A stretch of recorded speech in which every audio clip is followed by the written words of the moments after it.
ꯑꯍꯥꯟꯕꯃꯛꯇꯗ diamond TV ꯆꯦꯅꯦꯜꯕꯨ ꯇꯣꯉꯥꯟ ꯇꯣꯉꯥꯟꯕ ꯃꯦꯗꯤꯌꯝꯁꯤꯡꯗ ꯇꯥꯕꯤꯔꯤꯕ ꯌꯦꯡꯕꯤꯔꯤꯕ ꯈꯨꯗꯤꯡꯃꯛꯄꯨ ꯃꯥꯏꯔꯥꯡ ꯊꯥꯡꯕꯁꯤꯅꯤ ꯀꯨꯞꯅ ꯈꯨꯔꯨꯝꯖꯔꯤ ꯇꯤꯚꯤ ꯆꯦꯅꯦꯜ ꯑꯁꯤꯕꯨ ꯑꯥꯏꯁꯀꯣꯝ GTPL MC TV amadi kusem radio eki kuthangda tabiriba loinana YouTube live streaming da saruk yabiriba mayam punamakpusu hana hana thagachari hozik Diamond TV channel gi namidangi tharamda sandakchari live running program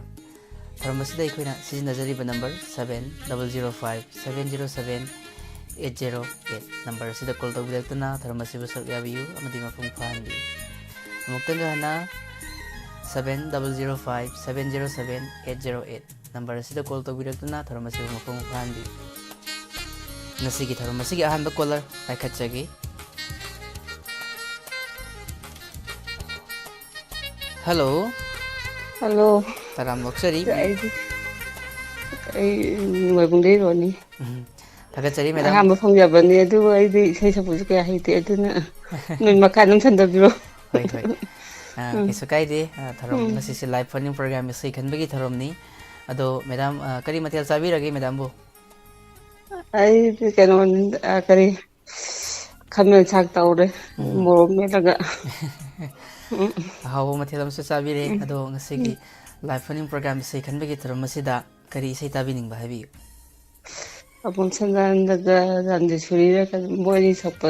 saido naurabi maithong angam kanam hai buto naurabi maithongi angam bakhajai hoi hai film isai ni akun bamani film dagi hoi yam nongai jai isai si kana kana tabining ba happy gadra habi mayam andum lai satta ka ta yenggiri mayam jadum tabina jarage yam nongai jai tharum sarga biramba isai akun bamani film dagi naurabi maithongi haiba isayoba sadananda amadi rosibina ani na sakpikhiba romi maitei na sairengba amadi tomba thangjamna sairangba isai isi khudol tamjari mayam puna taminasi thagachari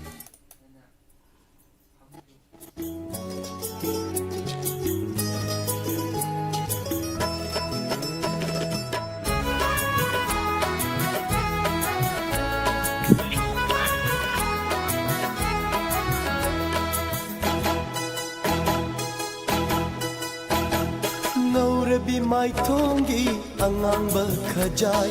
chumthangu ngamjana koliba pisum ani luraba laijadagi helibi nangi misna anina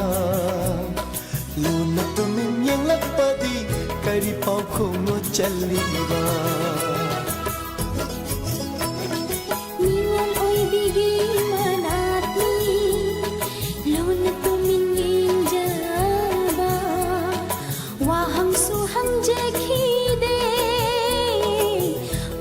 su chân je khi de lâu sinh lấy ba pa khang lo nung shi na ta tau bi ra nu tha bal da urum thi jani nung shi mai sha lang jani nung shi mai sha lang jani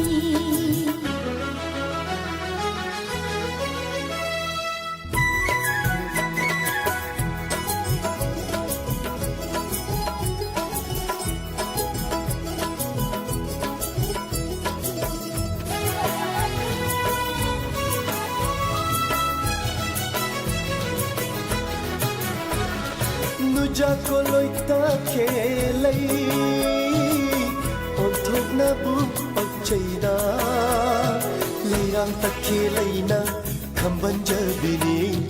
hainam leinam yeli ba bashantagi malam fa na tawda kalakuna nu jai na chok kelali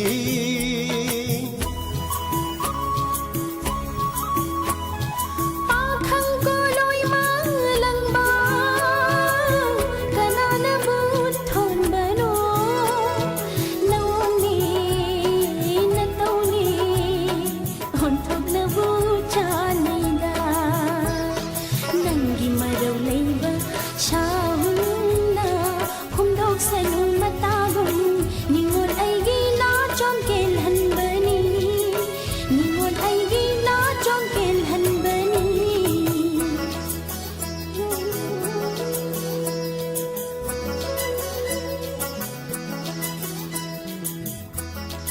ꯃꯤꯠ ꯎꯏꯁꯤꯜꯂꯣ ꯀꯩꯅꯣꯝ ꯍꯥꯏꯒꯦ ꯑꯦ ꯀꯔꯤꯒꯤ ꯇꯜꯂꯤꯆꯣ ꯐꯔꯦ ꯑꯗꯨ ꯑꯣꯏꯔꯗꯤ ꯑꯩ ꯅꯨꯖꯥ ꯅꯪꯒꯤ ꯅꯥꯀꯥꯗ ꯑꯃꯨꯛ ꯍꯟꯅ ꯌꯦꯠꯂꯣ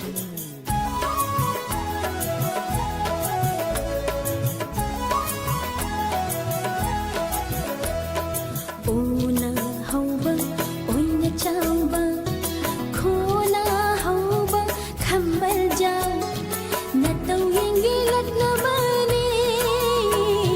ꯅꯇꯧ ꯌꯦꯡꯒꯤꯂꯛꯅꯕꯅꯤ ꯊꯋꯥꯏꯁꯨ ꯍꯛꯆꯥꯡꯁꯨ ꯅꯍꯥꯛꯀꯤꯅꯤ ꯅꯍꯥꯛꯀꯤ ꯑꯩꯁꯨ ꯈꯪꯉꯤ ꯄꯥꯝꯃꯨꯕꯤ ꯅꯪꯅ ꯁꯥꯎꯕ ꯎꯅꯤꯡꯗꯨꯅ ꯑꯩꯁꯨ ꯑꯗꯨꯛꯂꯛꯅꯕꯅꯤ ꯂꯪꯖꯈꯤꯕ ꯏꯔꯥꯜꯁꯤꯡ ꯉꯥꯛꯄꯤꯌꯨꯀꯣ ꯅꯨꯡꯁꯤꯕꯤ ꯉꯥꯛꯄꯤꯌꯨꯀꯣ ꯅꯨꯡꯁꯤꯕꯤ ꯉꯧꯔꯕꯤ ꯃꯥꯏꯊꯣꯡꯒꯤ ꯑꯉꯥꯡꯕ ꯈꯖꯥꯏ ꯆꯨꯝꯊꯥꯡꯕꯨ ꯉꯝꯖꯅ ꯀꯣꯜꯂꯤꯕ ꯄꯤꯁꯨꯝ ꯑꯅꯤ ꯂꯨꯔꯕ ꯂꯥꯏꯖꯗꯒꯤ ꯍꯦꯜꯂꯤꯕꯤ ꯅꯪꯒꯤ ꯃꯤꯠꯅ ꯑꯅꯤꯅ ꯂꯣꯟꯅ ꯇꯨꯃꯤꯟ ꯌꯦꯡꯂꯛꯄꯗꯤ ꯀꯔꯤ ꯄꯥꯎꯈꯣꯡꯅꯣ ꯆꯜꯂꯤꯕ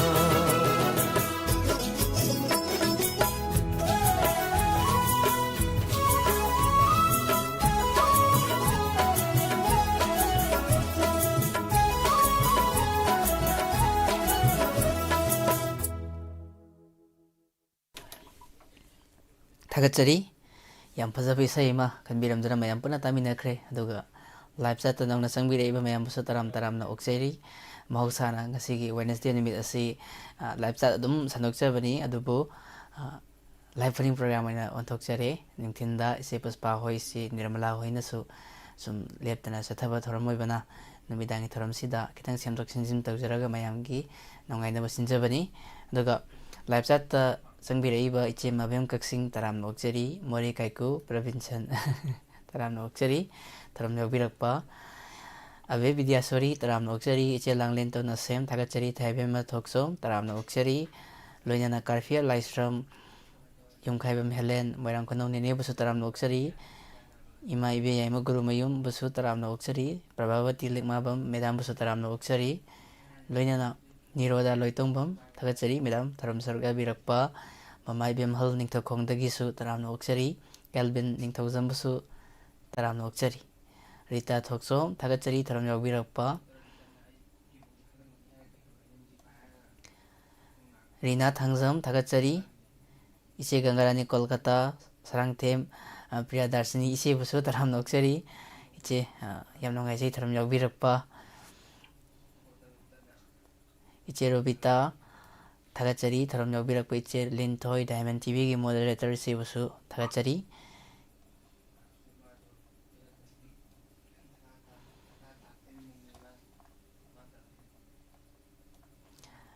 सारनिंथेम खुमन तराम नोक्चरी थरम यावबिरक्पा याम नोंगाइजै गायत्री हैरोम थागचरी थरम यावबिरक्पा कना कना सीथा नांधरिबनो दम यंगजबनी मिंग कौजबसिदा हिदंगमयुम निक्की तराम नोक्चरी इचे सोनी इचे राधा थोइबी थागचरी थरम यावबिरक्पा थागचरी मयाम पुनमकपु हन हन अदुगा ngasiगी थरम असिगी अनिसुबा कॉलर कना ओइबनो हाइबदो अमुक्तंग येंमिनसी hello hello hello good evening तराम नोक्चरी मिंगलेफम गुड हाइबियो इवनिंग सर आई पुलेपुबिदगी सना सर थागचरी थरम यावबिरक्पा करी मथेल चाबिरगे सर ngasiदी hawai oina tawre sir होय होय चमना तुम अदो सर ngasiगी लाइव फनिंग प्रोग्राम इसै खनबेगी थरम असिदा करी इसै खनबिगनी हाइबियो SMS nam sak ikusina thangabui na taw isai do होय ado tajwege याम फजबे इसै ने अदो सर इसै से ताबिनिंगबा कना कना हापिरमगद्रा हाइबियो diamond tv tabiriba pumna makka tamina jera थागचरी अदो इसै से इसागी खोंजेलदगी मतेक अमतंग गंगबिरमबा याब्रो hoy mati matang jera ke थागचरी हौबिरसी दुदी nungju dilekini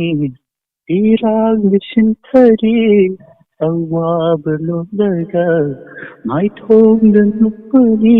ꯂꯤꯊꯣꯛꯄꯁꯦ ꯍꯩꯇ꯭ꯔꯤꯉꯩ ꯂꯣꯟꯊꯣꯛꯇꯕ ꯑꯣꯏꯍꯜꯂꯦ 이락ꯅꯕ ꯊꯃꯣꯏꯗ ꯏꯔꯩ ꯁꯩꯅꯥ ꯍꯥꯞꯄꯤꯔꯦ. Thank you.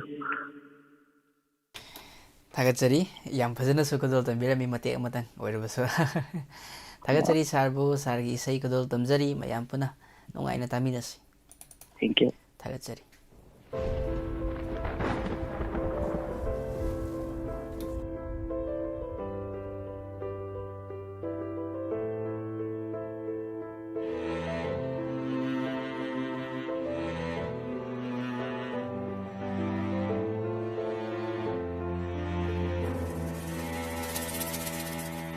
ꯅꯣꯡꯂꯛꯁꯤꯗ ꯂꯦꯞꯇꯨꯅ ꯂꯩꯕꯅ ꯎꯕꯤꯈꯤꯗꯔꯦ ꯁꯤꯟꯊꯔꯤꯕ ꯄꯤꯔꯥꯡꯁꯦ ꯃꯥꯏꯊꯣꯡꯒꯤ ꯃꯤꯅꯣꯛꯅ ꯈꯨꯝꯈꯤꯕꯅ ꯈꯪꯕꯤꯈꯤꯗꯔꯦ ꯊꯃꯣꯏꯒꯤ ꯃꯩꯆꯥꯛꯁꯦ ꯎꯅ ꯎꯅ ꯇꯝꯈ꯭ꯔꯕ ꯎꯅ ꯎꯅ ꯂꯥꯝꯕ ꯐꯪꯗ꯭ꯔꯕ ꯑꯇꯤꯌꯥꯒ ꯄꯥꯡꯈꯒꯣꯏꯔꯦ ꯅꯪ ꯑꯩꯒꯤ ꯅꯨꯡꯁꯤ ꯋꯥꯔꯤ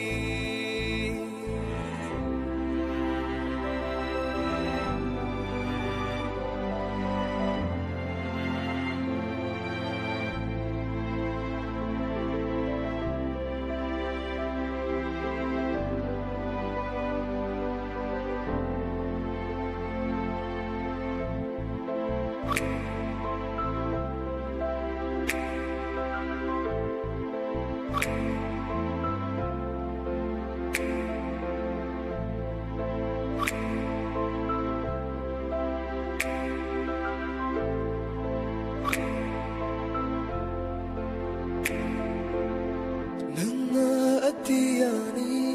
ꯂꯥꯝꯕ ꯐꯪꯂꯔꯣꯏꯗꯕ ꯑꯩꯅ ꯃꯥꯂꯦꯝꯅꯤ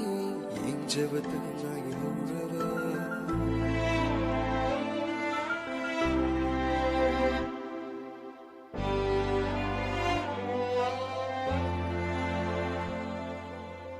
이코치는 탕갑루이 속에 칼리만 남대 펑러브이 칼루바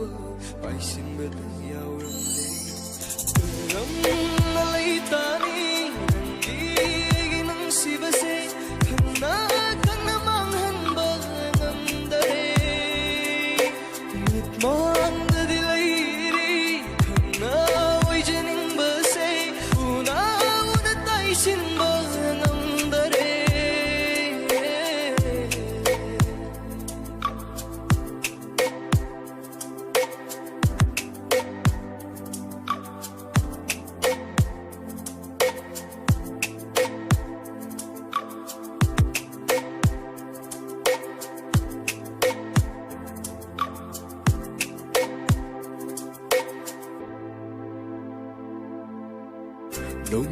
농주들끼리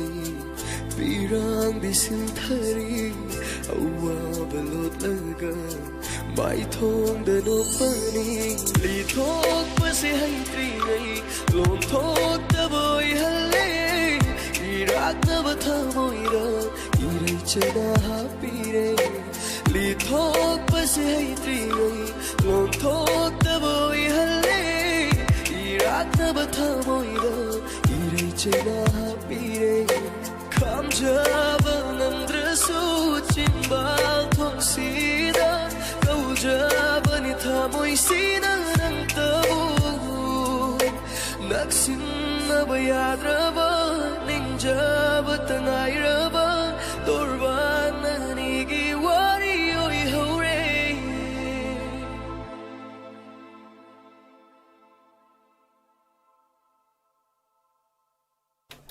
ꯊꯥꯒꯠꯆꯔꯤ ꯌꯥꯝ ꯐꯖꯕ ꯏꯁꯩ ꯑꯃꯁꯨ ꯃꯌꯥꯝ ꯄꯨꯟꯅ ꯇꯥꯃꯤꯟꯅꯈ꯭ꯔꯦ ꯑꯗꯨꯒ ꯂꯥꯏꯚ ꯆꯥꯠꯇ ꯅꯧꯅ ꯆꯪꯕꯤꯔꯛꯏꯕ ꯃꯌꯥꯝꯕꯨꯁꯨ ꯇꯔꯥꯝꯅ ꯑꯣꯛꯆꯔꯤ ꯃꯃꯥ ꯕꯦꯃꯂꯥ ꯀꯣꯟꯁꯝꯕꯨꯁꯨ ꯊꯥꯒꯠꯆꯔꯤ ꯊꯧꯔꯝ ꯌꯥꯎꯕꯤꯔꯛꯄ ꯃꯃꯥ ꯕꯂꯥ ꯀꯣꯟꯖꯦꯡꯕꯝ ꯊꯥꯒꯠꯆꯔꯤ ꯃꯃꯥ ꯏꯕꯦꯝꯍꯟ ꯗꯦꯕꯤ ꯊꯥꯒꯠꯆꯔꯤ ꯊꯦꯝꯕ ꯊꯥꯒꯠꯆꯔꯤ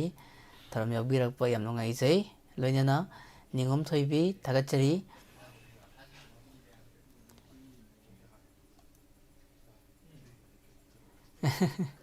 ꯎꯀꯤꯜ ꯃꯥꯜꯂꯦ ꯍꯥꯏꯕꯤꯔꯛꯄꯅꯤ ꯃꯦꯗꯥꯝ ꯅꯤꯡꯉꯣꯝ ꯊꯣꯏꯕꯤꯅ ꯊꯥꯒꯠꯆꯔꯤ ꯑꯗꯨꯒ ꯂꯥꯏꯞ ꯆꯥꯠꯇ ꯂꯩꯕꯤꯔꯤꯕ ꯀꯨꯟꯗꯣꯡꯕꯝ ꯁꯟꯖꯤꯠ ꯑꯍꯥꯟꯕ ꯂꯥꯏꯞ ꯀꯨꯟꯗꯣꯡꯕꯝ ꯁꯟꯖꯤꯠ ꯑꯍꯥꯟꯕ ꯂꯥꯏꯞ ꯌꯦꯡꯖꯕꯅꯤ ꯏꯁꯩ ꯐꯖꯕ ꯑꯃꯁꯨ ꯇꯥꯖꯔꯤ ꯌꯥꯝ ꯊꯥꯒꯠꯆꯔꯤ ꯍꯥꯏꯕꯤꯔꯛꯄꯅꯤ ꯌꯥꯝ ꯅꯨꯡꯉꯥꯏꯖꯩ ꯊꯧꯔꯝ ꯌꯥꯎꯕꯤꯔꯛꯄ ꯃꯇꯨꯡ ꯇꯥꯕ ꯁꯟꯗꯣꯛꯆꯔꯤꯕ ꯗꯥꯏꯃꯟ ꯇꯤꯚꯤꯒꯤ ꯏꯟꯇꯔꯇꯦꯟꯃꯦꯟ ꯄ꯭ꯔꯣꯒ꯭ꯔꯥꯝ ꯂꯩꯖꯔꯤꯕꯁꯤꯡꯁꯤꯗ ꯑꯗꯨꯃꯛ ꯁꯔꯨꯛ ꯌꯥꯕꯤꯔꯛꯎ ꯑꯗꯨꯒ ꯇꯥꯏꯕꯪꯉꯥꯟꯕ ꯁꯥꯔꯕꯁꯨ ꯇꯔꯥꯝꯅ ꯑꯣꯛꯆꯔꯤ ꯊꯧꯔꯝ ꯌꯥꯎꯕꯤꯔꯛꯄ ꯅꯨꯡꯉꯥꯏꯖꯩ ꯅꯁ ꯇꯔꯥꯝꯅ ꯑꯣꯛꯆꯔꯤ ꯏꯃꯥꯕꯨꯁꯨ ꯊꯧꯔꯝ ꯌꯥꯎꯕꯤꯔꯛꯄ ꯂꯥꯡꯒꯣꯜ ꯁꯅꯥ ꯇꯈꯦꯜꯂꯝꯕꯝ ꯊꯥꯒꯠꯆꯔꯤ ꯊꯧꯔꯝ ꯌꯥꯎꯕꯤꯔꯛꯄ ꯏꯔꯣꯡꯕꯝ ꯃꯅꯤꯀꯨꯃꯥꯔꯕꯨꯁꯨ ꯊꯥꯒꯠꯆꯔꯤ ꯕꯤꯅꯥꯔꯥꯅꯤ ꯍꯩꯒ꯭ꯔꯨꯖꯝꯕꯨꯁꯨ ꯊꯥꯒꯠꯆꯔꯤ ꯑꯗꯨꯒ ꯉꯁꯤꯒꯤ ꯊꯧꯔꯝ ꯑꯁꯤꯒꯤ ꯑꯍꯨꯝꯁꯨꯕ ꯀꯣꯂꯔ ꯀꯅꯥ ꯑꯣꯏꯕꯅꯣ ꯍꯥꯏꯕꯗꯨ ꯑꯃꯨꯛꯇꯪ ꯌꯦꯡꯃꯤꯟꯅꯁꯤ hello Good evening, sir. May I do, sir? ꯇꯔꯥꯝꯅ ꯑꯣꯛꯆꯔꯤ ꯅꯦꯅꯦ ꯅꯦꯅꯦ ꯉꯁꯤꯒꯤ Yung ꯂꯥꯏꯞ ꯐꯅꯤꯡ ꯄ꯭ꯔꯣꯒ꯭ꯔꯥꯝ ꯊꯧꯔꯝ ꯁꯔꯨꯛ ꯌꯥꯕꯤꯔꯛꯄ ꯌꯥꯝ ꯅꯨꯡꯉꯥꯏꯖꯩ ꯃꯌꯥꯝꯗ ꯃꯤꯡ ꯂꯩꯐꯝ ꯑꯃꯨꯛꯇꯪ ꯈꯪꯍꯟꯁꯤ khaiba mele marang kuno. ꯍꯣꯏ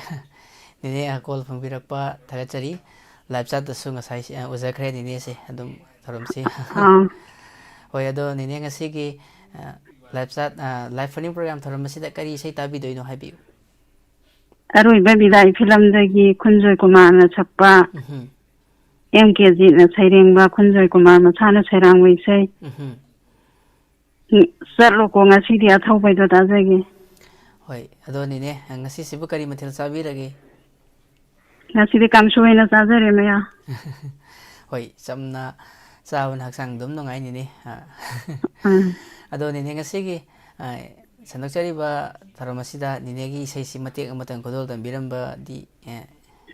ꯅꯨꯡꯉꯥꯏꯔꯔꯣꯏꯗ꯭ꯔꯥ Maya ni isege phadiye. ꯑꯣ ꯍꯣꯏ ꯍꯣꯏ ꯊꯥꯒꯠꯆꯔꯤ ꯅꯦꯅꯦ ꯑꯗꯨꯗꯤ ꯅꯦꯅꯦꯒꯤ Tabini ꯏꯁꯩ makrab serakin. ꯍꯥꯞꯄꯤꯌꯨ ꯍꯥꯞꯄꯤꯌꯨ Ise bimola konsam. Ise bala konjingbam. Ise Veman Devi. Samanando Kram. Gangarani Kolkata. Linthoi. Rangmienton Lasem. Tan Karibam. Aduga lifestyle leibiriba mayam punamak amadi TV channel yengbiriba mayam punamak punna tamina zaragi. ꯊꯥꯒꯠꯆꯔꯤ ꯅꯦꯅꯦ ꯌꯥꯝ ꯐꯖꯕ ꯏꯁꯩꯅꯤ ꯈꯨꯗꯣꯜ ꯇꯝꯖꯔꯤ ꯃꯌꯥꯝ ꯄꯨꯟꯅ ꯇꯥꯃꯤꯟꯅꯁꯤ ꯆꯠꯂꯣꯀꯣ ꯑꯊꯧꯕ ꯈꯨꯟꯖꯣꯏ ꯀꯨꯟꯃꯥꯔꯅ ꯁꯛꯄꯤꯈꯤꯕ ꯁꯩꯔꯥꯡꯕꯁꯨ ꯑꯣꯏꯕꯤꯕ MK ꯖꯤꯠꯅ ꯁꯩꯔꯦꯡꯕ ꯍꯥꯏꯇꯥꯔꯦ ꯏꯁꯩꯁꯤ ꯈꯨꯗꯣꯜ ꯇꯝꯖꯔꯤ ꯃꯌꯥꯝ ꯄꯨꯟꯅ ꯇꯥꯃꯤꯟꯅꯁꯤ Thakasari maya.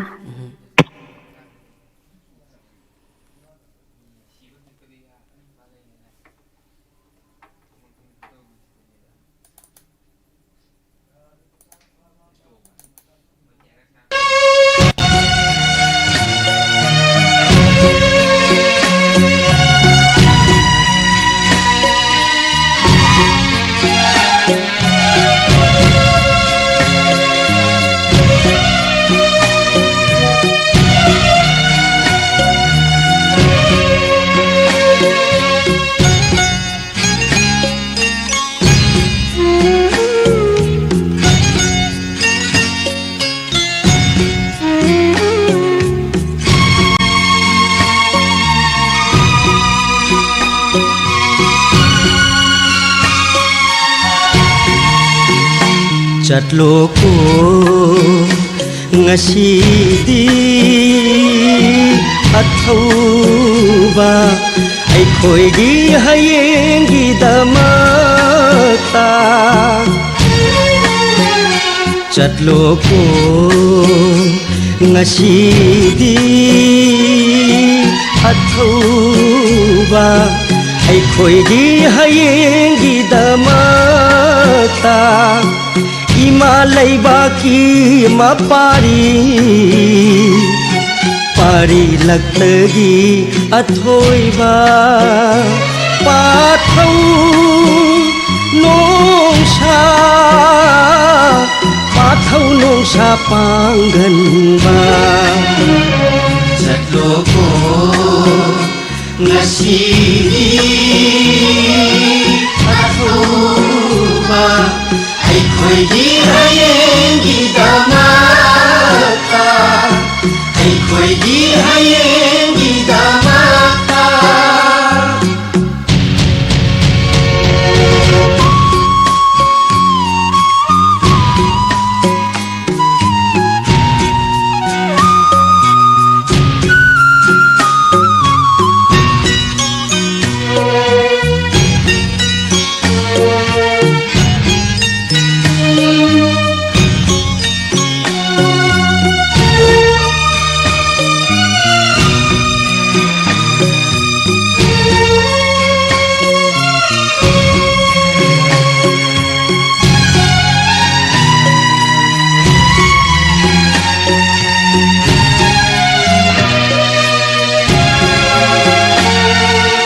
Nangna chatkiba lambida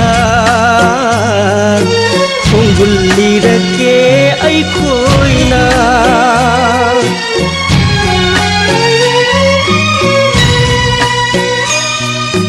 Nangna chatkiba lambida Khonggul lirake ai khoina Sintharakwa angangba machugi Sienglaba igi khonggunduna Lambi takani mutnaidana Naihat piraba khonai sigi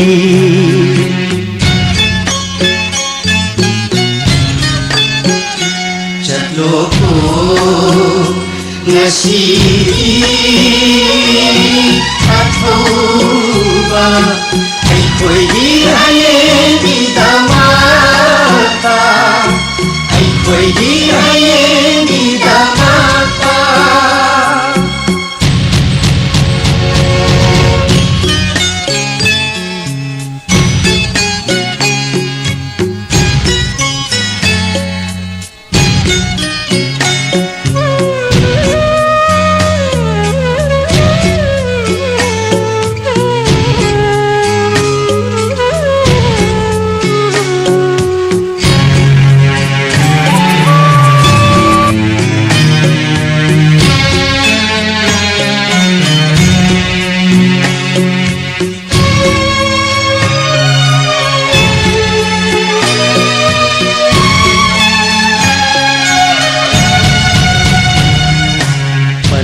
Imadi upadi nung hik narakle thamoy nungda pari set na khaina bai mairina hingning ba phawdare tai bang sida yoi bu yoi hen tali bana haku mai cha thangamda toina kauragli mai cha khangamda toina kauragli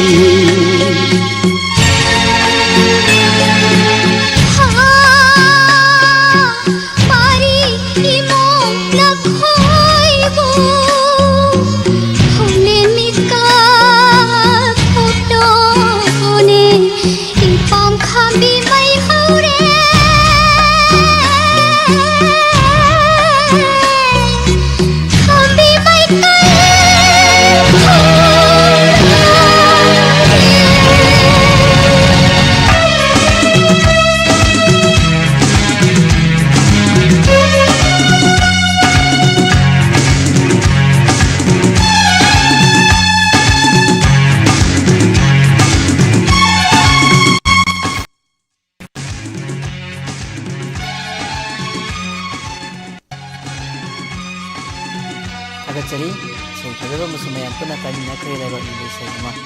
aduga lachata nang nasangbira iba mayam su taram na utsari saga dirapa agachari yang basaga pemenjan paham utsari kita dulu agachari isai batabi ng bilang buwan ni Helen wala ko na ulit yang pasabi sa ini silo US agad cari piyo gusto tarang cari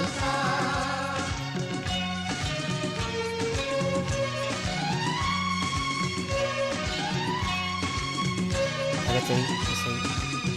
patang isai betul tandring ida mati amatang isai hadir pagi semakin matang matang lagi yang sangat seksual ring sisi live paning program ini ada merekta mayang kita nungai gadra kanca duna isai mati amatang lantok sage kan biraki bisai sing dagi lokat ceraga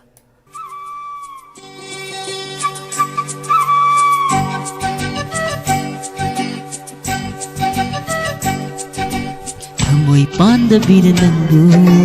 nungsikhandabira nanggu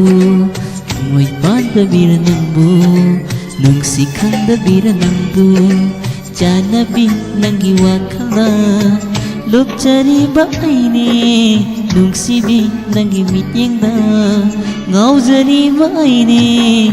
Amoy pandabira nanggu nungsikhandabira nanggu Amoy pandabira nanggu nungsikhandabira nanggu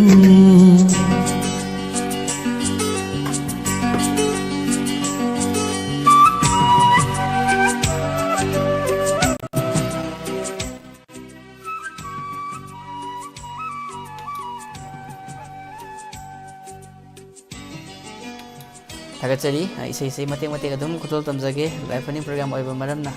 aduga mathangi caller se kana oiba no haibado amtang yengminase hello hello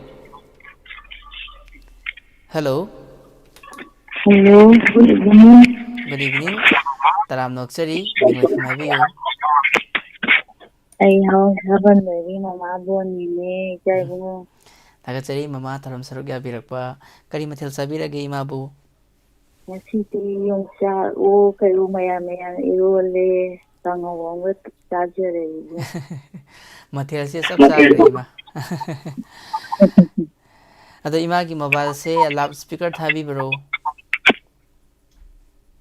Hadi ne. hoi mokhol se kitang tapna tajaba hoi keso kai de ima ado ngasi ki live running program tharam masida ima kari sei tabi ning bahai biu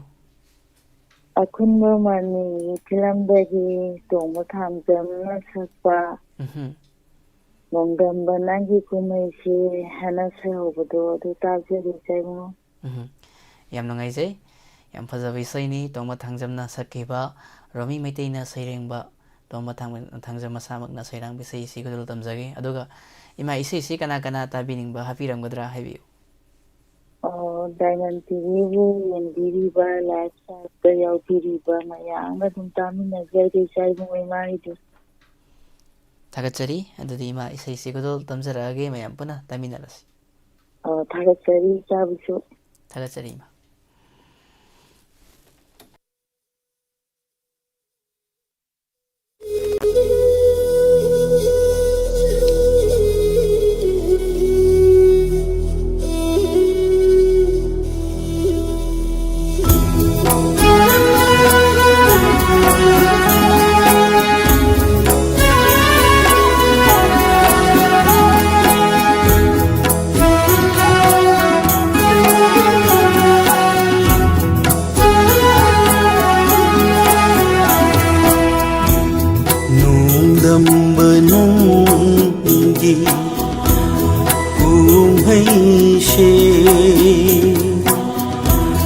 Karamba matamda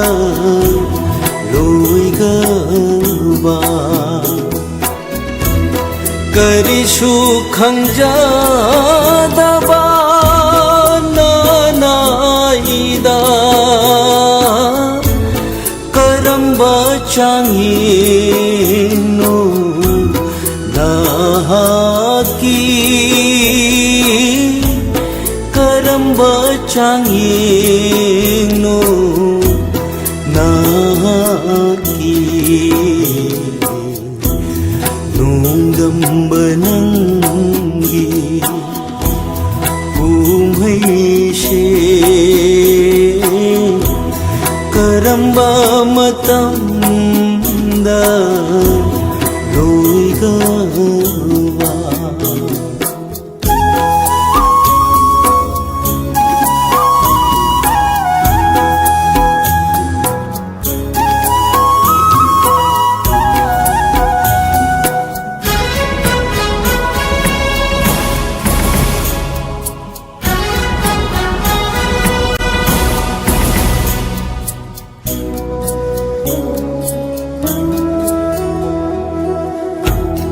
khangberda warava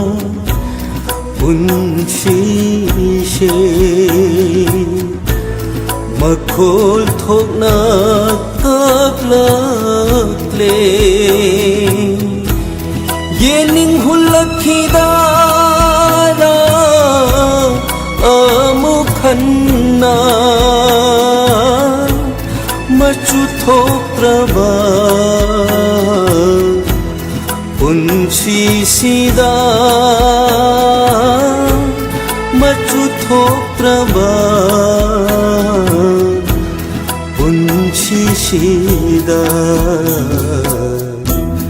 nongdam banangi umhaishe karamba matamda loigawa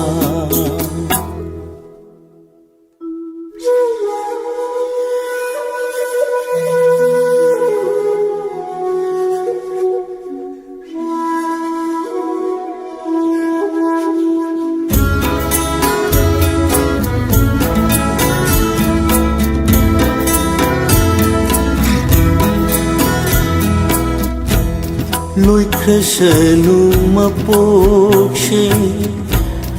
ashumna kim khresenu punshishu tangoigum nungai bagayetna ba lai bakshida marup jarage ashibaga marup jarage ashibaga nungdam banangi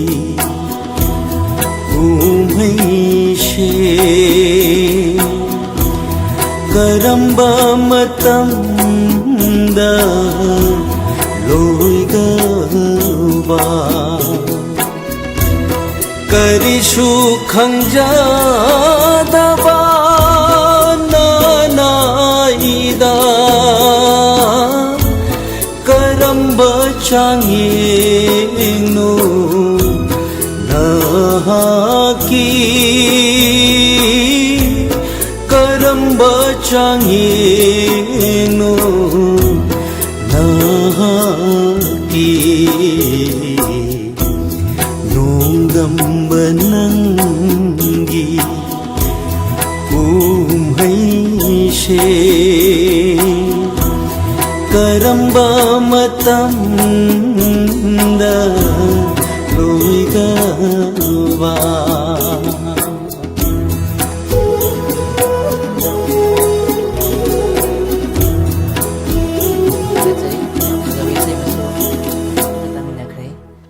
live nong nasang bida iba mayam musa taram nokseri nene Lalita Yengkom nene Aronia Kuizam Khalida Zia taram nokseri Zina Lawang taram nokseri Gayatri Yengkom Thagachari Ningthawjam Dhamen Sarbasu taram nokseri Langlen Thagachari taram yawirakpa Sebembe Moirang Them Thagachari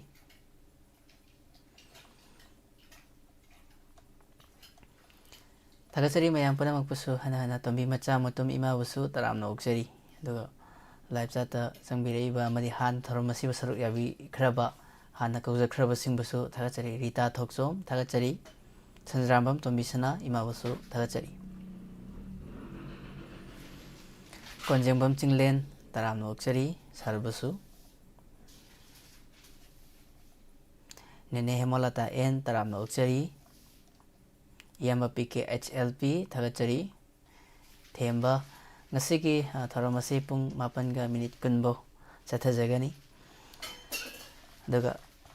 isai singasai khanbirakiba isai matek amatang sangadi ngangjaroi sum live chat ki leibiriba singi sum khara sum nungai janabagi damakta isai matek amatang lanthokjage soikiba lankiba yarabasu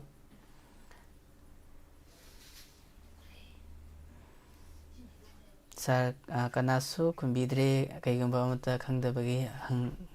jabani thembana habibado tharomasigi matamgi wafam do oiramdo mali tharamase pung 8:20 chathajagani amukasu haijari thagajari ado isai matek amatang kudal tamjage sai haibirak isai dagi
Durbataragum ngalambiyo apai balai cilgum mangkibi lendra pamilgum lep lambiyo lamlan bakanagi oi krabi kaina raga no pangambi kaina raga no pangambi nang bukarang lili bagi ning sing lakle nau ho nangasi anau bachahina lakpara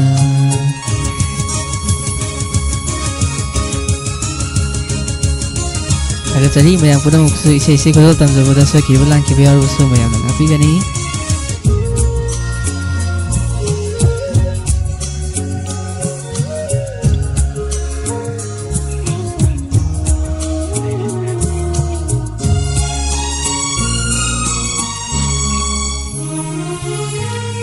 Thabal phara ahing sida aidi thabal mangaying banate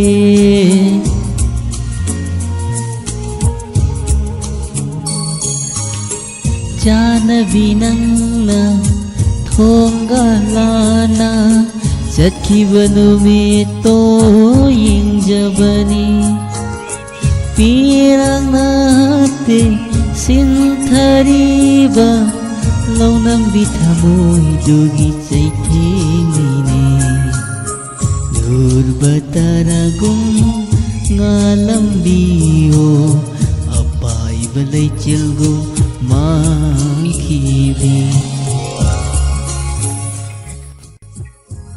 agak tadi matek sina tension jage live running program thoram oibanina matam yam sanga su lawjaroi duga mathangi caller da khudong saba mung pijari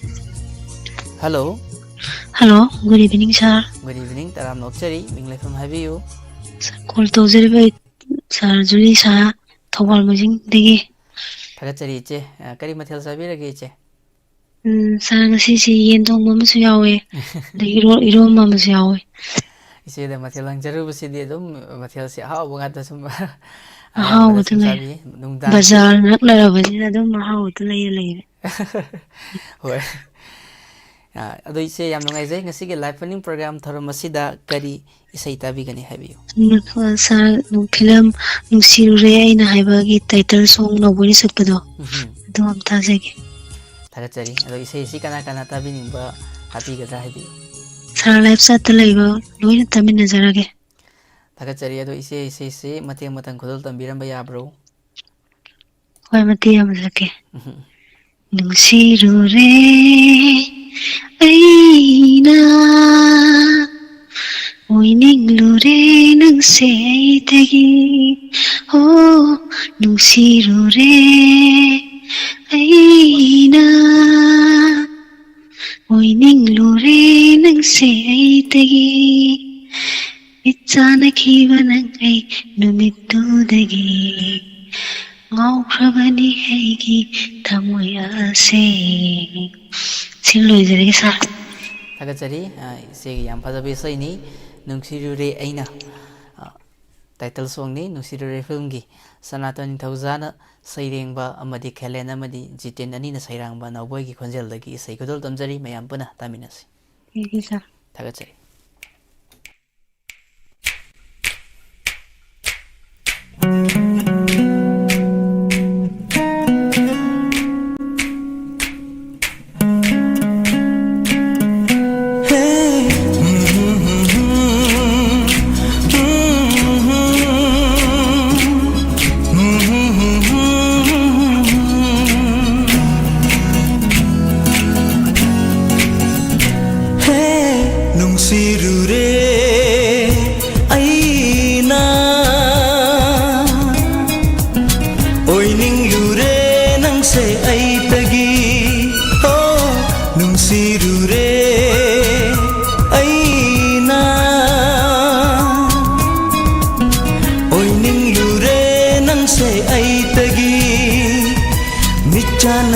nang ay numitudagi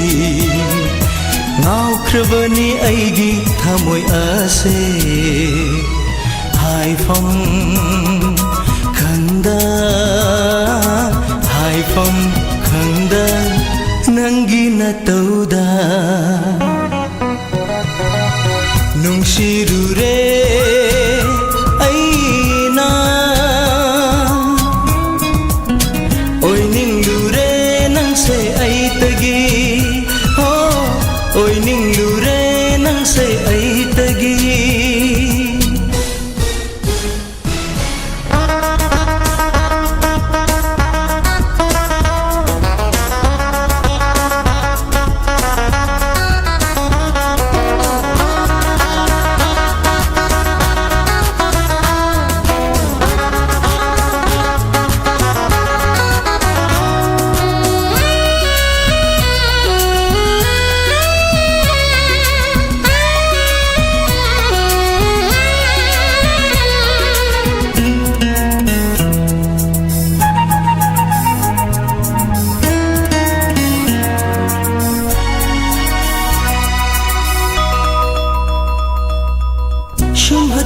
nangi mai thongduna aibu pungau ngau handire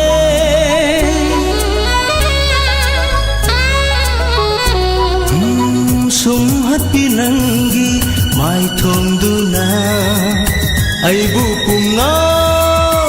ngau handire gulab man bicin baldugi rashi lay biminotuna hey gulab man bicin baldugi rashi lay biminotuna henadum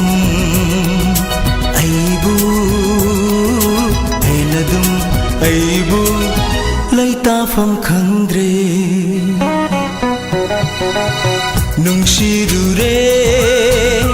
aina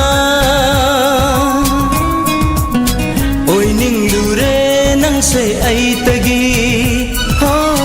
oi ninglure nang se ai tagi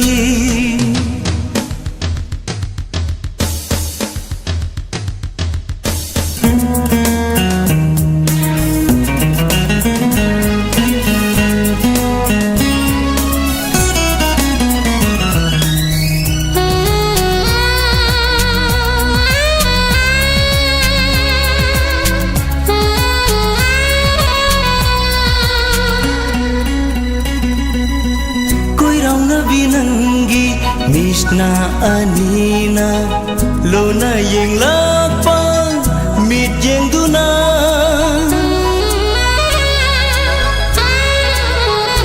ho koi rau na binangi misna anina lona yeng lapa mit yeng duna aigi thamoi se huran bire din khangam dare hey aigi thamoi se huran bire mikup khudin khangam dare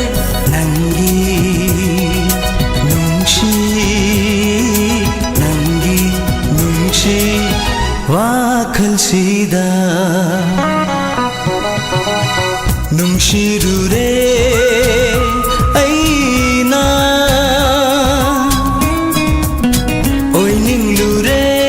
se ai tagi ho nungsirure aina oi ninglure nang se ai tagi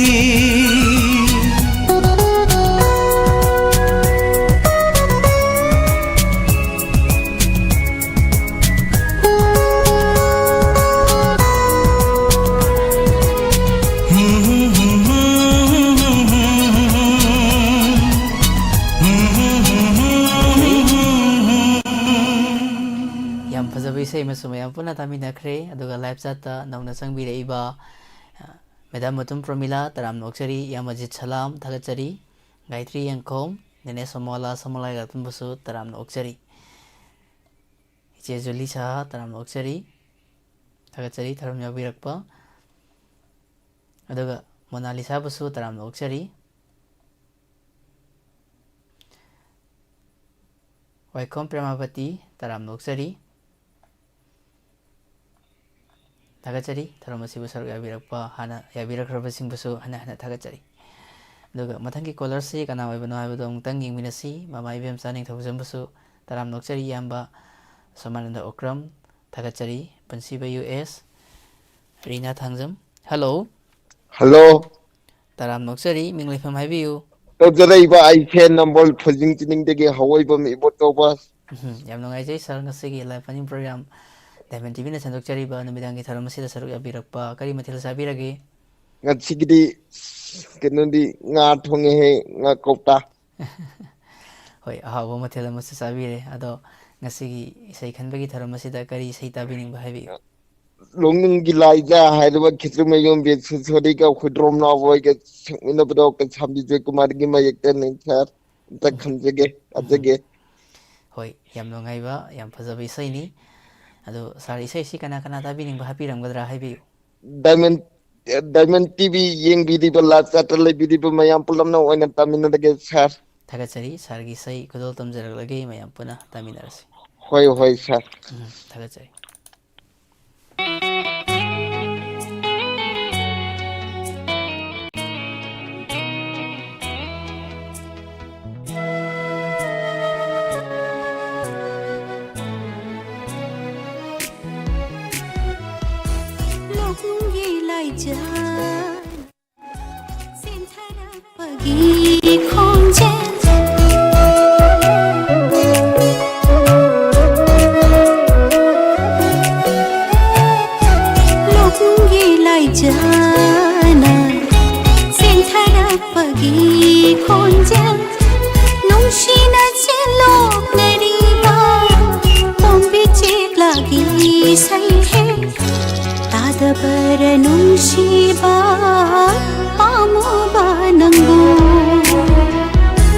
Marol thoktraba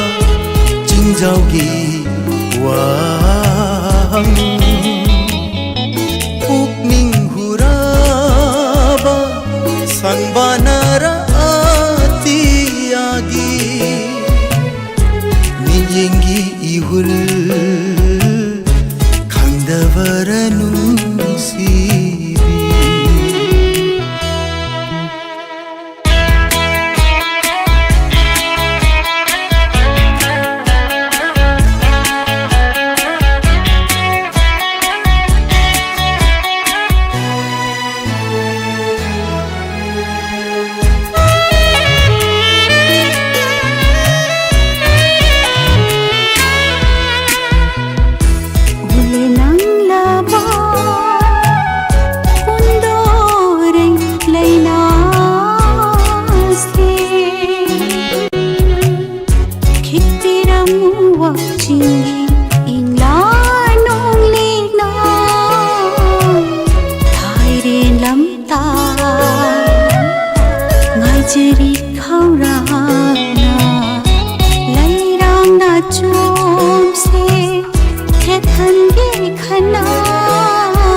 पैसा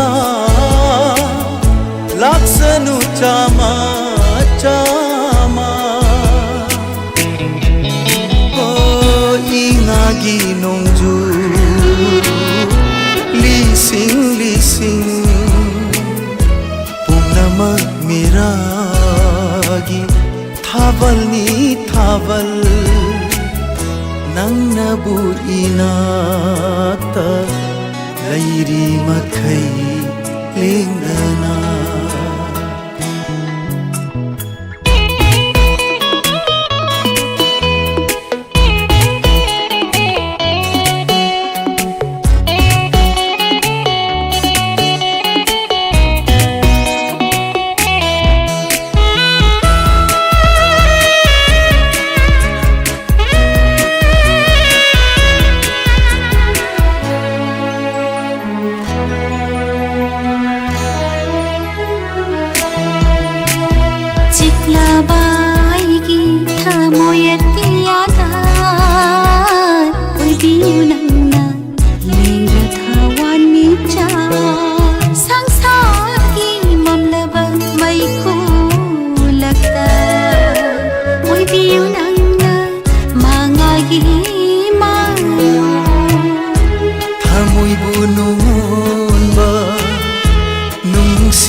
Ganagi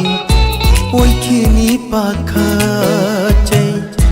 lamlan baganagi oi kini pakacai hamoi bulai man oi handinu chanabi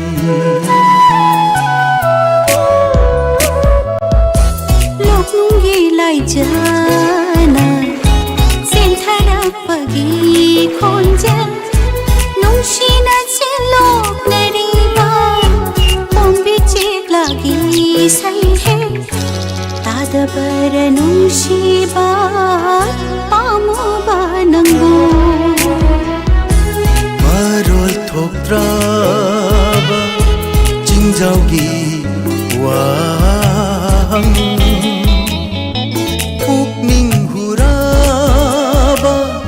Sanbanara atiagi Niyengi ihul Kangdavaranu sibi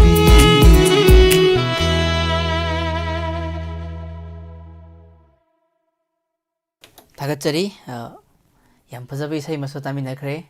aduga live chat lebiriba mayam maso hana thagatsari taram noksari ngasigi thoram masigi Tharmasi besar ya biriba call tawna sar ya ba magna tragaso live chat yang biriba ta biriba koding magposo hana thagatsari aduga mathangi caller se package chadringe dan nangna kana sangbira puno amtang jingjage iche ngathem maria taram noksari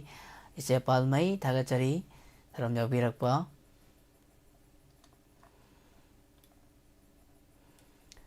matum pramila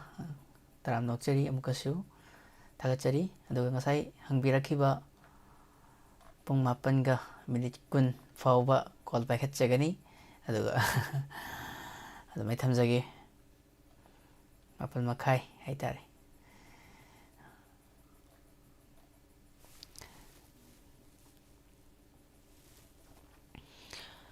aduga mathangi caller se kana bina amtang minasi hello hello hello sir edition kai kunajari Thagatsari sir mayam da ming lefam tang khangan si hepodi khanjari sir ado tabi ba mayam basu kai kunajari iphone tawjari se ningtem kuman kawana ma pam leka Thagatsari sir ado kari mathel sabiragi sir bo hangam chare matamgi hoi hangam yam hawi sir hojik se pere ka karakpagi timing sampot char sum hawi hojik kan se mani mani hoi ado ngasigi sir ngasigi sei khanbagi thoram masida kari sei tabining ba habiyo koi sampa bengi saisak pa saisik tising puna sakmina bai sai akhoi kalai pamjaida ingjaida tapjaida kejaida naujaida ꯇꯧꯕ ꯏꯁꯩꯗꯣ ꯑꯝꯇꯪ ꯊꯥꯖꯒꯦ. ꯊꯥꯒꯠꯆꯔꯤ, ꯌꯥꯝ ꯐꯖꯕ ꯏꯁꯩꯅꯤ. ꯑꯗꯨꯒ ꯁꯥꯔ ꯏꯁꯩꯁꯤ ꯀꯅꯥ ꯀꯅꯥ ꯇꯥꯕꯤꯅꯤꯡꯕ ꯍꯥꯏꯕꯤꯔꯝꯒꯗ꯭ꯔꯥ ꯍꯥꯏꯕꯤꯌꯨ. ꯑꯩꯈꯣꯏ ꯈ꯭ꯋꯥꯏ ꯄꯨꯝꯅꯃꯛꯀꯤ ꯗꯥꯏꯃꯟ ꯇꯤꯚꯤꯅꯤ. ꯃꯔꯝ ꯑꯗꯨꯅ ꯑꯩꯈꯣꯏ ꯗꯥꯏꯃꯟ ꯇꯤꯚꯤꯕꯨ ꯃꯤꯠꯌꯦꯡ ꯇꯥꯕꯤꯔꯤꯕ ꯃꯌꯥꯝꯒ ꯄꯨꯟꯅ ꯑꯗꯨꯝ ꯇꯥꯃꯤꯟꯅꯖꯒꯦ. ꯊꯥꯒꯠꯆꯔꯤ, ꯁꯥꯔꯒꯤ ꯏꯁꯩ ꯈꯨꯗꯣꯜ ꯇꯝꯖꯔꯤ, ꯃꯌꯥꯝ ꯄꯨꯟꯅ ꯇꯥꯃꯤꯟꯅꯁꯤ. ꯊꯥꯒꯠꯆꯔꯤ. ꯊꯥꯒꯠꯆꯔꯤ. Hello.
ꯊꯥꯒꯠꯆꯔꯤ ꯌꯥꯝ ꯑꯔꯣꯏꯕ ꯐꯖꯕ ꯏꯁꯩ ꯏꯁꯩ ꯑꯃꯁꯨ ꯃꯌꯥꯝ ꯄꯨꯟꯅ ꯇꯥꯃꯤꯟꯅꯈ꯭ꯔꯦ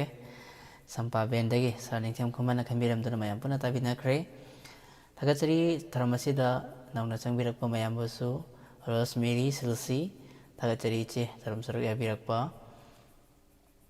ꯆꯥꯎꯕꯤ ꯍꯤꯖꯝ ꯏꯆꯦꯕꯨꯁꯨ ꯇꯔꯥꯝꯅ ꯑꯣꯛꯆꯔꯤ ꯔꯣꯖꯤꯇꯥ ꯃꯣꯏꯔꯥꯡꯆꯥꯕꯨꯁꯨ ꯇꯔꯥꯝꯅ ꯑꯣꯛꯆꯔꯤ ꯊꯧꯔꯝ ꯁꯔꯨꯛ ꯌꯥꯕꯤꯔꯛꯄ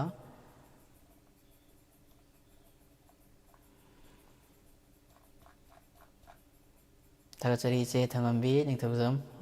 ꯕꯨꯁꯨ ꯊꯧꯔꯝ ꯁꯔꯨꯛ ꯌꯥꯕꯤꯔꯛꯄ ꯌꯥꯝ ꯅꯨꯡꯉꯥꯏꯖꯩ ꯏꯁꯩ ꯈꯨꯗꯣꯜ ꯇꯝꯕꯤꯔꯛꯎ ꯍꯥꯏꯕꯅꯤ ꯏꯆꯦ ꯍꯣꯏ ꯊꯧꯔꯝ ꯑꯁꯤ ꯂꯣꯏꯁꯤꯟꯖꯔꯛꯄ ꯇꯔꯟꯗ ꯁꯨꯝ ꯊꯧꯔꯝ ꯈꯨꯗꯣꯜ ꯇꯝꯖꯔꯛꯀꯦ ꯑꯗꯨꯒ ꯃꯊꯪꯒꯤ ꯀꯣꯂꯔ ꯑꯃꯨꯛ ꯄꯥꯏꯈꯠꯆꯒꯦ hello hello good evening sir good evening ꯇꯔꯥꯝꯅ ꯑꯣꯛꯆꯔꯤ ꯁꯥꯔ ꯃꯤꯡ ꯂꯩꯐꯝ ꯑꯃꯇꯪ ꯈꯪꯖꯒꯦ ꯇꯥꯛꯄꯤꯌꯨ ꯁꯥꯔ ꯑꯩ ꯂꯪꯊꯕꯥꯜ ꯀꯨꯟꯖꯗꯒꯤ ꯇꯥꯏꯕꯪꯉꯥꯟꯕ ꯅꯤꯡꯊꯧꯖꯝꯅꯤ ꯁꯥꯔ ꯌꯥꯝ ꯅꯨꯡꯉꯥꯏꯖꯩ ꯁꯥꯔ ꯉꯁꯤꯒꯤ ꯂꯥꯏꯚ ꯐꯔꯅꯤꯡ ꯄ꯭ꯔꯣꯒ꯭ꯔꯥꯝ ꯁꯟꯗꯣꯛꯆꯔꯤꯕ ꯊꯧꯔꯝ ꯑꯁꯤꯗ ꯁꯔꯨꯛ ꯌꯥꯕꯤꯔꯛꯄ ꯀꯔꯤ ꯃꯊꯦꯜ ꯆꯥꯕꯤꯔꯒꯦ ꯁꯥꯔ ꯁꯥꯔ ꯉꯁꯤꯁꯦ ꯍꯦꯟꯖꯥꯡꯁꯦ ꯈꯨꯝꯗꯧ ꯇꯜꯂꯦ ꯍꯪꯕꯤꯔꯛꯀꯅꯤ ꯏꯀꯥꯏꯖꯩ ꯍꯥꯏꯕꯗꯨꯅꯤ ꯍꯪꯒꯥꯝ ꯆꯥꯕ ꯃꯤ ꯑꯅꯤ ꯊꯪꯅ ꯊꯪꯅꯅ ꯀꯣꯜ ꯊꯥꯡꯉꯦ ꯉꯁꯤꯗꯤ ꯍꯣꯏ ꯍꯪꯒꯥꯝ ꯑꯗꯨꯝ ꯍꯥꯎꯔꯤ ꯍꯪꯒꯥꯝꯁꯦ ꯃꯇꯝ ꯈꯖꯤꯛꯇꯪ ꯉꯥꯏꯔꯦ ꯍꯪꯒꯥꯝꯁꯤ ꯆꯥꯒꯦ ꯍꯥꯏꯕꯗ ꯐꯪꯉꯛꯑꯣꯏꯗꯧꯕꯁꯦ ꯍꯣꯏ ꯊꯥꯒꯠꯆꯔꯤ ꯁꯥꯔ ꯑꯗꯣ ꯉꯁꯤꯒꯤ ꯂꯥꯏꯚ ꯐꯔꯅꯤꯡ ꯄ꯭ꯔꯣꯒ꯭ꯔꯥꯝ ꯏꯁꯩ ꯈꯟꯕꯒꯤ ꯊꯧꯔꯝ ꯑꯁꯤꯗ ꯁꯥꯔꯅ ꯀꯔꯤ ꯏꯁꯩ ꯇꯥꯕꯤꯅꯤꯡꯕ ꯍꯥꯏꯕꯤꯌꯨ ꯁꯥꯔ ꯀꯣꯡꯒꯣꯜ ꯐꯤꯂꯝꯗꯒꯤ ꯍꯃꯣꯝ ꯁꯗꯥꯅꯟꯗꯅ ꯁꯛꯄ ꯑꯖꯤꯠ ꯅꯤꯡꯊꯧꯖꯥꯅ ꯁꯩꯔꯦꯡꯕ ꯑꯗꯨꯒ ꯑꯃꯔꯖꯤꯠ ꯂꯧꯔꯦꯝꯕꯝꯅ ꯁꯩꯔꯥꯡꯕ ꯊꯦꯡꯅꯔꯔꯦ ꯎꯅꯔꯔꯦ ꯍꯥꯏꯅ ꯁꯩꯍꯧꯕ ꯏꯁꯩꯗꯣ ꯇꯥꯖꯒꯦ ꯁꯥꯔ ꯊꯥꯒꯠꯆꯔꯤ ꯁꯥꯔ ꯉꯁꯤꯁꯦ ꯀꯣꯜ ꯐꯪꯗꯕ ꯃꯤꯁꯨ ꯑꯗꯨꯝ ꯌꯥꯎꯏꯅ ꯍꯥꯏ ꯅꯍꯥꯟ ꯁꯥꯔꯅ ꯍꯥꯏꯕꯤꯔꯝꯕ ꯇꯤꯞꯁꯇꯣ ꯑꯝꯇꯪꯒ ꯍꯥꯏꯕꯤꯔꯝꯃꯨ ꯁꯥꯔ ꯌꯥꯝ ꯁꯦꯡꯅ ꯍꯥꯏꯖꯔꯕꯗ ꯍꯧꯖꯤꯛ ꯁꯥꯔꯅ ꯌꯨꯇꯨꯕ ꯂꯥꯏꯚ ꯏꯁꯇ꯭ꯔꯤꯃꯤꯡꯗ ꯑꯩꯈꯣꯏ ꯚꯤꯗꯤꯑꯣ ꯊꯥꯗꯣꯛꯄꯤꯕꯅꯤꯅ ꯚꯤꯗꯤꯑꯣ ꯀꯣꯜ ꯊꯝꯕꯒꯤ ꯇꯥꯏꯃꯤꯡꯁꯤ ꯌꯥꯝ ꯂꯥꯏꯅ ꯎꯏ ꯍꯥꯏꯇꯥꯔꯦ ꯁꯣꯝ ꯅꯥꯀꯟꯗ ꯀꯣꯂꯔ ꯑꯃꯒ ꯋꯥꯔꯤ ꯁꯥꯟꯅꯕ ꯂꯣꯏꯔꯛꯄꯗ ꯁꯥꯔꯅ ꯀꯣꯜ ꯀꯛꯄꯒꯤ ꯇꯥꯏꯃꯤꯡ ꯅꯝꯃꯝꯗꯥꯏꯒꯤ ꯀꯣꯜꯗ ꯀꯛꯄꯒꯤ ꯅꯝꯃꯝꯗꯥꯏꯒꯤ ꯇꯥꯏꯃꯤꯡꯁꯤ ꯌꯥꯝ ꯂꯥꯏꯅ ꯎꯕꯅꯤ ꯃꯌꯥꯝ ꯌꯥꯔꯒꯗꯤ ꯁꯨꯃꯥꯏꯅ ꯁꯥꯔꯅ ꯅꯝꯗꯣꯔꯦ ꯍꯥꯏꯕꯁꯤ ꯎꯔꯒꯗꯤ ꯀꯣꯜꯁꯤ ꯂꯦꯞꯇꯕꯤꯗ ꯇ꯭ꯔꯥꯏ ꯑꯗꯨꯝ ꯇꯧꯁꯟꯕꯤꯔꯣ ꯍꯥꯏꯇꯥꯔꯦ ꯃꯔꯛꯇ ꯀꯣꯜ ꯇꯧꯔꯒꯗꯤ ꯐꯪꯕꯒꯤ ꯆꯥꯟꯁ ꯌꯥꯝꯅ ꯋꯥꯒꯅꯤ ꯍꯥꯏꯇꯥꯔꯦ ꯁꯥꯔ ꯌꯥꯝ ꯅꯨꯡꯉꯥꯏꯖꯩ ꯑꯩꯈꯣꯏ ꯀꯣꯜ ꯐꯪꯗꯕꯁꯤꯡꯗꯁꯨ ꯍꯦꯟꯅ ꯂꯧꯁꯤꯡ ꯑꯣꯏꯕ ꯌꯥꯕ ꯇꯤꯞꯁ ꯈꯔ ꯍꯥꯏꯕꯤꯔꯝꯕ ꯁꯥꯔꯒꯤ ꯊꯥꯒꯠꯆꯔꯤ ꯁꯥꯔꯕꯨ ꯑꯗꯨ ꯁꯥꯔꯒꯤ ꯏꯁꯩꯁꯨ ꯈꯨꯗꯣꯜ ꯇꯝꯖꯔꯤ ꯑꯗꯣ ꯁꯥꯔ ꯏꯁꯩꯁꯤ ꯃꯇꯦꯛ ꯃꯇꯪ ꯈꯨꯗꯣꯜ ꯇꯝꯕꯤꯔꯝꯕ ꯌꯥꯕ꯭ꯔꯣ ꯁꯥꯔ ꯏꯁꯩꯁꯦ ꯃꯇꯦꯛ ꯑꯃ ꯈꯨꯗꯣꯜ ꯇꯝꯁꯤꯡꯉꯦ ꯇꯥꯕꯤꯅꯤꯡꯕ ꯈꯤꯇꯪ ꯍꯥꯞꯆꯍꯧꯒꯦ ꯍꯥꯞꯄꯤꯌꯨ ꯍꯥꯞꯄꯤꯌꯨ ꯑꯩꯈꯣꯏ ꯒꯨꯋꯥꯍꯥꯇꯤꯗꯒꯤ ꯃꯃꯥ ꯏꯕꯦꯝꯍꯜ ꯑꯗꯨꯒ ꯍꯧꯖꯤꯛ ꯍꯧꯖꯤꯛ ꯂꯥꯏꯐꯇ ꯂꯩꯔꯤꯕ ꯏꯆꯦꯠ ꯄꯥꯜꯃꯩ ꯑꯗꯨꯒ ꯔꯤꯇꯥ ꯃꯣꯏꯔꯥꯡꯊꯦꯝ ꯑꯗꯨꯒ ꯃꯍꯥꯛꯀꯤ ꯃꯅꯥꯎꯅꯨꯄꯤ ꯔꯣꯖꯤꯇꯥ ꯃꯣꯏꯔꯥꯡꯊꯦꯝ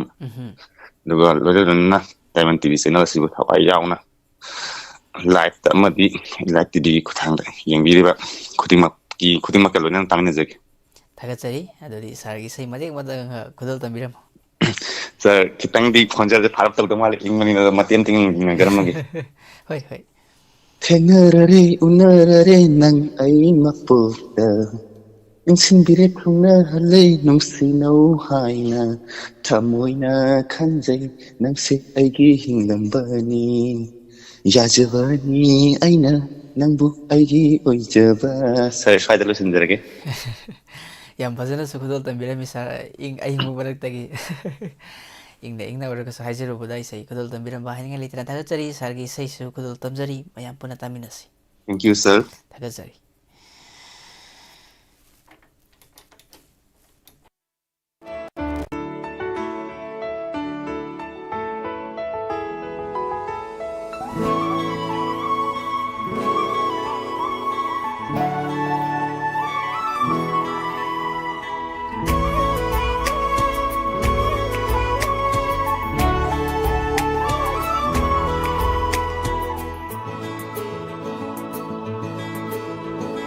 ꯊꯦꯡꯅꯔꯔꯦ ꯎꯅꯔꯔꯦ ꯅꯪ ꯑꯩ ꯃꯄꯣꯛꯇ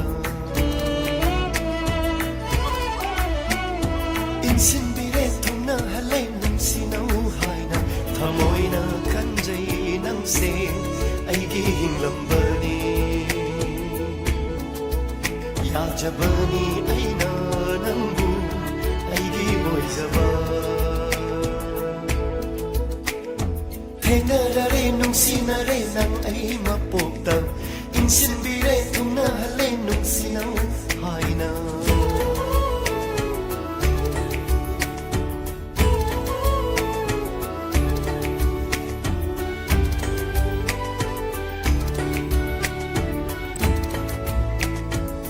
ꯍꯥꯂꯔꯣ ꯑꯩꯒꯤ ꯃꯪꯗ ꯁꯅꯥ ꯃꯆꯨꯕꯨ ꯃꯆꯨ ꯂꯥꯡꯅ ꯊꯥꯗꯣꯛꯂꯣꯏ ꯑꯩꯒꯤ ꯊꯋꯥꯏꯅ ꯂꯩꯔꯤꯉꯩ ꯄꯤꯒꯅꯤ ꯑꯩꯅ ꯅꯉꯣꯟꯗ ꯅꯪꯒꯤ ꯑꯄꯥꯝꯕ ꯊꯥꯗꯣꯛꯂꯣꯏ ꯑꯩꯒꯤ ꯊꯋꯥꯏꯅ ꯂꯩꯔꯤꯉꯩ ꯄꯤꯒꯅꯤ ꯑꯩꯅ ꯅꯉꯣꯟꯗ ꯅꯪꯒꯤ ꯑꯄꯥꯝꯕ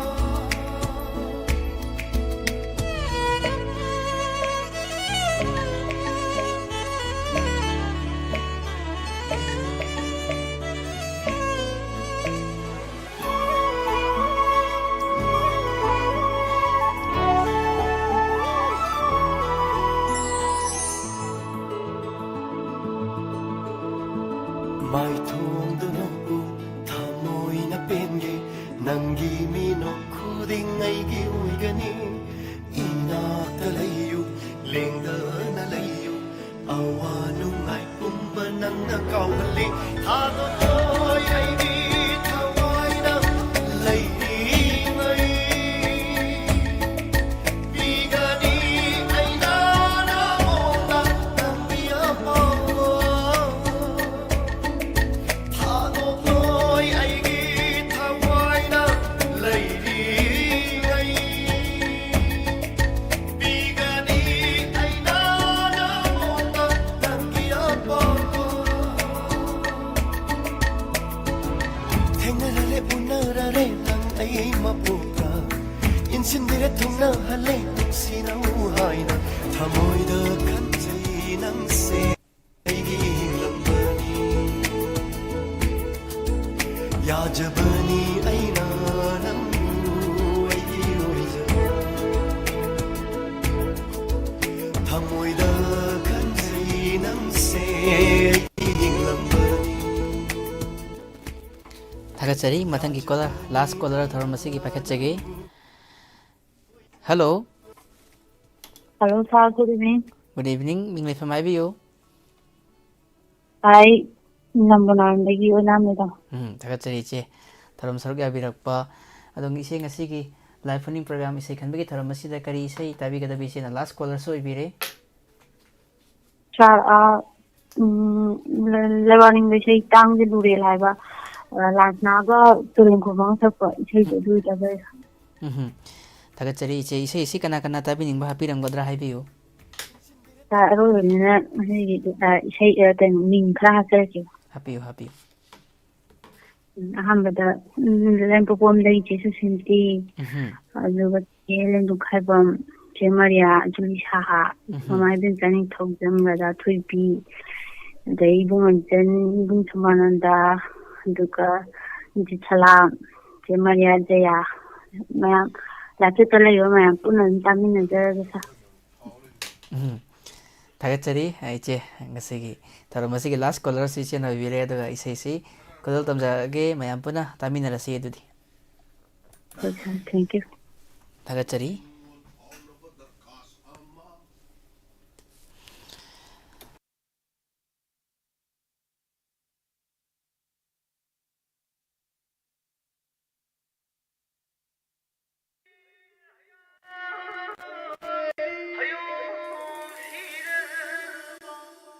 Tawaina punta oirasu Yeknabagi tawai di pukigi Tilaro ilan fangdagi Mai kay marimak ko'y silasu Palim gikom lang marignan Jang masarif farak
Agad mayam puno busu hana-hana.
Matamgi khungsat ni kanana su thingubang hamde tamna thum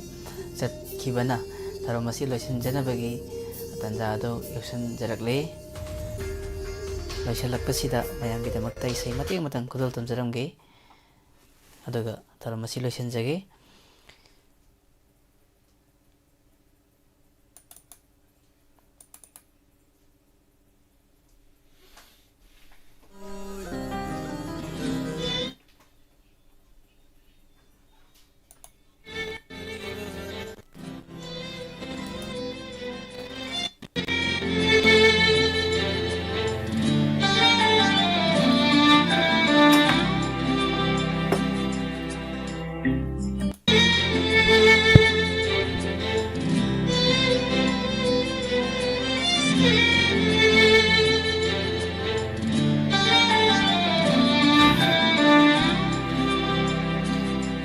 Ngasidi ay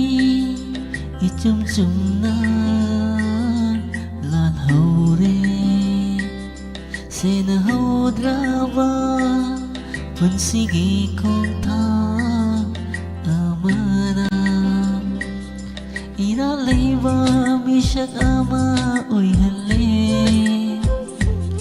Kok payaroy na bawari na machu sangkre Inalaiba misyak ama oy hale Kok payaroy na bawari na machu sangkre Kang draba thamoy ki may chakni Nang bunong sirubagi irali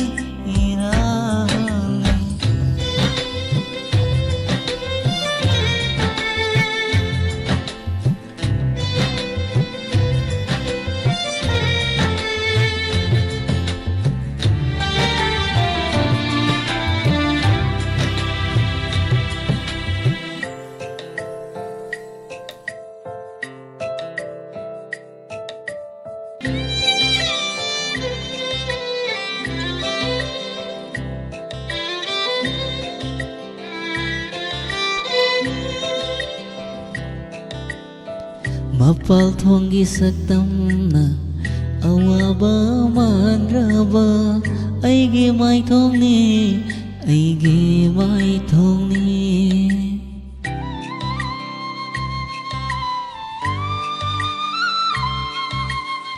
Mapal thonggi saktamna awaba mandraba aige maithongni aige maithong thamoi nungsidadi thamoi chakpa wari tana kaplibani nungti numit khuding hanggat pa yadraba punsigi khong thang se ning sing ido kapchahore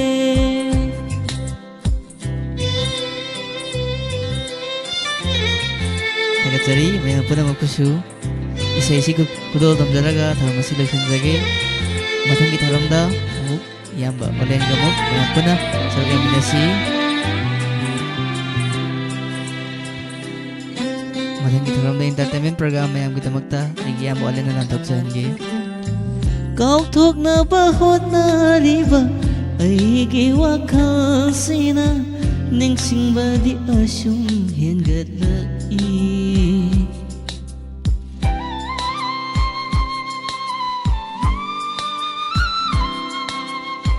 ningsingbadi asum hengatlai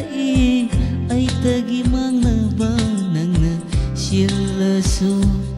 Zaifam naina nang naibu Syok halasu nang butadi aina Pati haidaro Ichum chum na Lan hore Sena hodraba Punsigi kong thang amana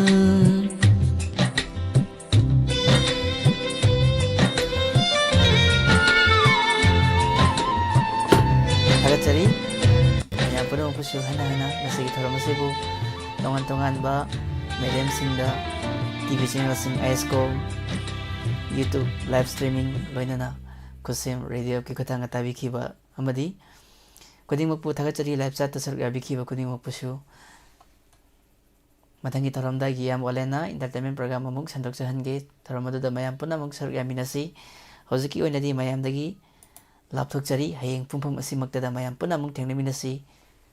lapthokchari